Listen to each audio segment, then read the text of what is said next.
What is up, everyone? Welcome to the channel. So I got a different type of video for you guys. This is Dana White with GQ Sports, basically answering questions left on the internet by fans. So let's get to it. I told these guys at GQ there isn't any question that I won't answer, except this one. What's up, GQ? I am UFC President Dana White, and I am going undercover on the internet. It's actually me. Twitter. I like Twitter. I don't hate Twitter. A lot of negativity on Twitter. Yep. A lot of douchebags on Twitter, Yep. but I don't hate it. Dana White had hair. Yes, I had hair. Of course I had hair at one point in time. At Dana White, how many casinos are you banned from? It's not that I'm banned from casinos. They just don't want me to play there. They won't give me the limits that I want, and they won't let me bet as much as I want because they don't like to lose. The Palm has kicked me out of there twice. The Mirage, the Wynn will not let me play. The only places that will let me The Wynn won't let them win, huh? play in town are Caesar's Palace, the Bellagio, and the Venetian. All those guys take really big play. But if you are a big player and you come into town, you're insane not to play at Caesar's Palace. Caesar's Palace is by far the best casino in the world. In the world. We never got Dana White versus Tito Ortiz. How about Dana White versus Jake Paul? Let's make it a Triller fight. Zuffa Boxing co-promotion for all the marbles. Hell no. You guys realize I'm 53 years old now, right? When I was gonna fight Tito, I was 37. I'm 53. Yeah, that Come ain't talk happening. to me when you fucking idiots are 53 years old and tell me if you want to fight some fucking 20-year-old kid. I promise you, you do not. You are a jet. He ain't about to get his ass embarrassed on TV like that. Jackass. Sandhu. McGregor and Mayweather 2 is supposed to happen. Can someone confirm this? There's McGregor talks. Mayweather 2 is not supposed to happen. Shouldn't happen. Hopefully won't happen. Dana White, if you had to cut one champion, who would you choose? This is a dirty question. Dirty question. And I told these guys at GQ, there isn't any question that I won't answer. Probably that Except one. this one. If UFC President Dana White booked Fedor Emelianenko versus Brock Lesnar in 2009, who would have won? Obviously, I'm very biased when answering this question, but I'm going with Brock Lesnar. Brock wanted the fight. I tried to make the fight. We offered Fedor Emelianenko an ungodly amount of money, and they didn't want the fight. I don't know what to tell you. Why do you think? Yeah, Brock was doing well in the UFC until he got hit with that diverticulitis or however you say it, and that kind of like effed him up. People seem to talk about UFC fighter pay. Because they don't get paid enough, that's to get paid why. more. My job, LOL. Listen, there aren't too many things you can talk shit about the UFC about. If you look at what we've done with the business in the last 22 years, it's incredible. Never been done, ever. The things that we've done in the fight business, They you still always need to have be to have paid something more. to bitch about. Anytime you have a fighter in the main event that's still broke after being in the main event, that's a problem. So fighter pay should increase in the UFC regardless of what he's going to say right here. Yes, and fighters always want to make more money. Boxing has absolutely been destroyed because of money and all the things that go on. It's never going to happen while I'm here. Believe me, these guys get paid what they're supposed to get paid. They eat what they kill. They get a percentage of the pay-per-view buys, and the money is spread out amongst all the fighters. If you don't like it, there's a simple solution to this problem. Quit. Go start your own MMA organization, no barrier to entry, knock yourself out, pay them whatever you want to pay them. It's been done before. How's it worked out for other guys? Not well. Mind your business. Women face more obstacles to reach the Oh Lord. We gotta sit through this dramatic commercial.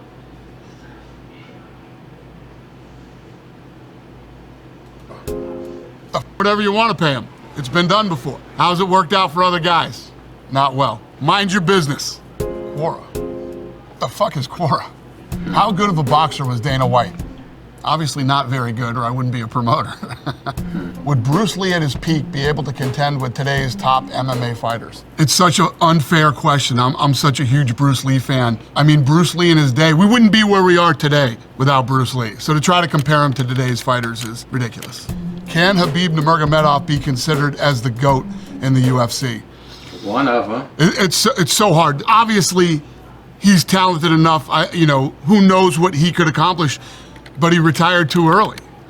I mean, John Jones is probably going to fight at heavyweight this year. Exactly. Whatever you think about John, it's hard not to call him the GOAT. Believe me when I tell you, I've tried to convince Habib to come out of retirement. We'll see what happens over the next couple of years, but I feel like he left in his prime.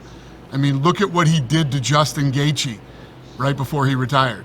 How did Dana White get involved in the UFC? So I was involved in boxing, and myself and my partners, the Fertitta brothers, started taking jiu-jitsu. We fell in love with it. We became obsessed with it. And through that, we started to meet a lot of the fighters. And I started to manage Chuck Liddell and Tito Ortiz. I think one of the biggest disservices that the UFC did to their fighters was taking away their sponsorships when they used to be able to have their sponsorships on their trunks, and they replaced it with that UFC thing. That was one of the biggest money makers for them, and it really wasn't substituted because what they're getting paid from the Reebok deal isn't equivalent to what a lot of these fighters was getting paid for wearing their sponsorship. So when he's talking about they get paid what they should, maybe once upon a time, but you cut into their pay by doing that. But that's really how we got involved. TikTok. Is Vegas still the boxing city, or is it a UFC city? I would call it the fight capital of the world. All the big things that are going on here as far as combat sports go happen in Vegas. But Abu Dhabi has become a very close second. And with what Abu Dhabi has planned for the next 10 years, very cool. What is your favorite UFC rivalry? There's been so many good ones. Cormier and Jones is right up there, though. Yeah. One of my favorites. They were both so good. I truly believe that they were two of the absolute best fighters in the world when they faced each other. Yeah, I've been to press conferences too. White entered the boxing scene by co-promoting Floyd Mayweather versus Conor McGregor. In 2017, White said that he's getting into boxing 100%. White says he wants to incorporate boxing in the company's portfolio of the UFC. This is true. And every time I start to go down the road to get involved in boxing, I go, have I lost my fucking mind? Am I crazy?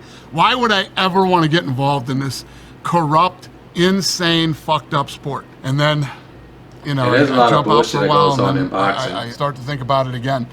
Literally just started thinking about it a month ago. Got on the phone with a couple of boxing guys, hung up the phone and said, have I lost my fucking mind again? Why would I want to be in business with any of these guys? Instagram. Will we ever get to see UFC Africa? Absolutely, positively, 100% there will be a UFC Africa. Which fighter on the current roster has the potential to have the same impact on UFC as Conor McGregor? I don't think any, because in order for that to happen, the fighter himself or herself would have to exude a personality that's bigger than the sport that they're in themselves. You see that it comes across periodically. You have guys that transcend the sport that they're in. Conor in the UFC, The Rock and John Cena in WWE, things of that nature. So it's gonna be hard because there's not a lot of guys in the UFC right now that has as much of a personality and is witty on the mic like Conor. I mean, Adesanya a little bit, but his talk is kind of muted. So maybe a Khamzat Chimaev. We'll see.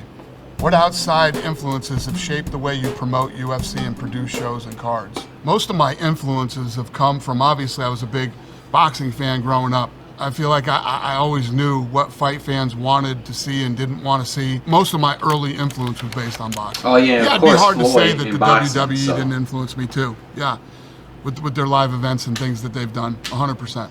But mostly boxing. Reddit. What was the most satisfying victory for you out of any UFC fight? When Chuck Liddell knocked Tito Ortiz out, that was my favorite moment that has ever happened. Yeah, because they had to be. De La Hoya wants to sit down with Dana White to bury the hatchet. I feel like De La Hoya's apology was sincere, but there's no way that he and I can ever be friends again. He and I were actually friends. I used to go to his fights. I used to watch his fights. I used to promote his fights. That guy did way too much damage for us to ever be friends again. I appreciate his apology. Get it. I could forget, but We're I won't cool, but forget. we're never going to be that cool. Yeah. What is the most brutal finish in UFC MMA history? To pick one is tough. I mean, there's been so many. Recently, Yeah. Tony Ferguson versus Chandler, the leg breaks of Anderson Silva and Chris Weidman, Conor McGregor's leg break. Yeah, that was crazy. There's been a few. Yeah. YouTube.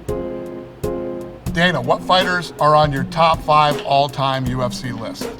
John Jones, Anderson Habib. Silva, Ronda Rousey, Conor McGregor, GSP. There's so many other people that should be on there. Usman. Let me see.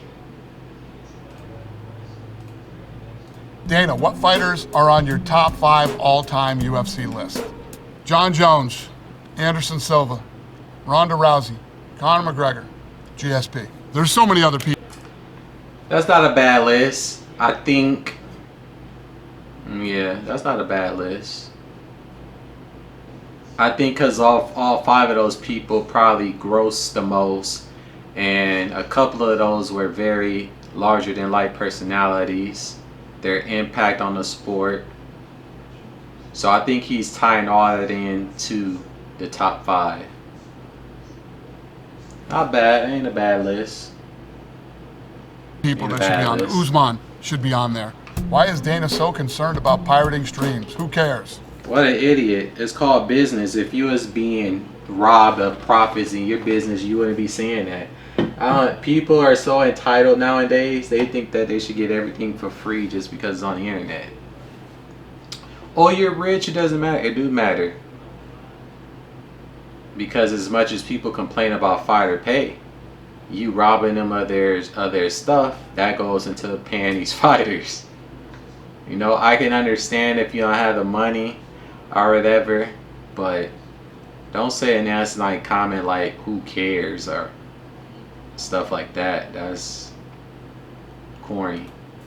I care, dummy. It's how everybody makes their money. You're bitching about fighters not making enough money. They get a piece of the pay-per-view. People who steal it are stealing. Didn't I just say that? Didn't I just say that? From us and them. And what happens to people who steal? They You go get to jail. fucking smashed and you go to jail. That's what happens to you. And I make sure that we get you. Everybody was fucking laughing at me when I was talking about this. We caught a lot of people. People weren't laughing when they got caught. You had a lot of people begging me not to prosecute them. Please, no. Stealing is stealing. I wonder what is going through Dana White's head during these face-offs. Also, what was the craziest face-off? What's going through my head is making sure that they don't touch each other and a big fight doesn't break out on stage. Tough to say what would be the craziest. Conor and Nate Diaz got pretty crazy. There's a bunch of them that have gotten crazy, but the toughest ones are when you have monster heavyweight. Yeah, there ain't nothing you could do about that. Because if you get in the middle of that, you gonna get smashed. I remember, I forgot who they played like they was gonna do something, but then they didn't. That one was funny. You should have seen Dana's face. It's that if they really start freaking out, there's not much I'm gonna be able to do. Yep. I would like to think that Cormier Jones would have gone differently had I been there, but that was probably the worst one ever. I mean, they're fighting in the lobby of the MGM Grand. Yeah, it was a bad one for us. All right, that's a wrap. We're signing out here on the internet. Cool. This was cool. This was cool. Shout out Mr. White. Surprised Dana didn't answer each question with "we'll see what happens." His favorite moment was Chuck knocking Tito out. I love how he flips out whenever someone asks him a spicy question that he doesn't like. Dana's top 5 list is basically the fighters that made him the most money. I mean, I did say that tied into it, and the fighters that he chose did have a big impact on the sport itself too. So I think that, along with other things, tied into his answers. But this was pretty cool. But anyways, that's gonna do it for this reaction. Appreciate you all for tuning in. Be sure to drop a like and a comment below. And until the next one, peace.